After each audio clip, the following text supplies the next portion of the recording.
got an '09 Nissan Maxima. I'm gonna give you a quick walkthrough on how to do the alternator.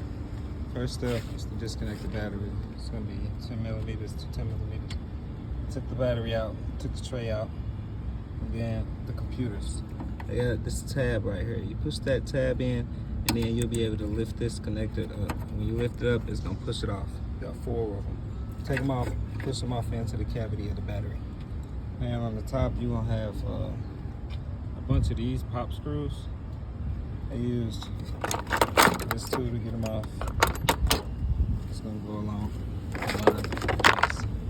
You'll know what I'm talking about when you see it up there. Be like 8 of them. Okay. Then you got 3 10 millimeter bolts for the air duct that'll come off of here, and it'll go 1, 2, 3. After you get those off, it'll kind of look like this. Then you got the hose clamp. I got a bucket down there to catch it. That's most of it. Another hose clamp there. Take the hose off, and you'll have all of this space. Next, you got to get the fan out. There's gonna be 2 10 millimeter bolts. One gonna be right there. The other one gonna be right there. Take those 2 10 millimeter bolts out. Push this tab in right here, and pull it out of the fan. Another tab right here. Pull it out of the fan. I'll show you where the bolts are on the fan. The bolt hole gonna be right there, and then the connector, and then it locks in at the bottom.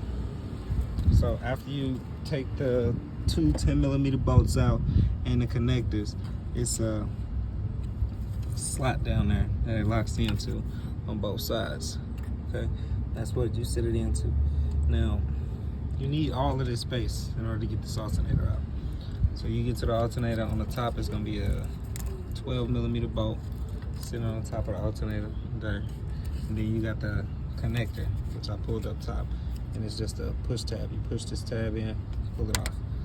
Then you got, it's going to be a 12 millimeter bolt on this bracket right here. On the top, it's going to be a 12. On the bottom, it's going to be a 12. That bracket is going to connect to right here on the alternator. You got to disconnect the top and the bottom so that bracket can be loose in order to swivel the alternator past those 2 hoses down there. Then you'll come down to the bottom, and this here is your tensioner. You put a 13 millimeter on it and then push it down, and I got the pin through the guide hose in order to keep it tensioned so that I don't have to retension it when it comes time to do it. You will have a tensioner right here. It's a 13 millimeter. You will take that off in order to access the 16 millimeter bolt that's gonna go all the way through the alternator right there. The bolt looks like this. Oh, it looks like this. Okay, it goes all the way through the alternator like this, and it locks on to the back of it like that. So you only gotta twist one side and it'll lock on. But the hard part is getting it out. In order to get it out, I use these wrenches right here. And I went through this cubby hole right here. It's a little slide right there, and you'll be able to see the back of it. You wanna take this wrench, go through like this, and grab the back of it and pull it out, and then it'll fall down to the ground like that one right there. Or you can grab your breaker bar and stick it through there and push it through in order to get it out. When you get it out, it's wiggle time. It's time to play the wiggle game. So I stuck my hand in through the side right here. Stuck a hand in through there. Jiggled it loose. Then I had to pull it out. Move that bottom cord. I had to move that one, the big one, over to the left. Move the small one over to the right. And then wiggle it into this cavity right here. When I got it into this cavity right here, I spun it around, and then I brought it up through here.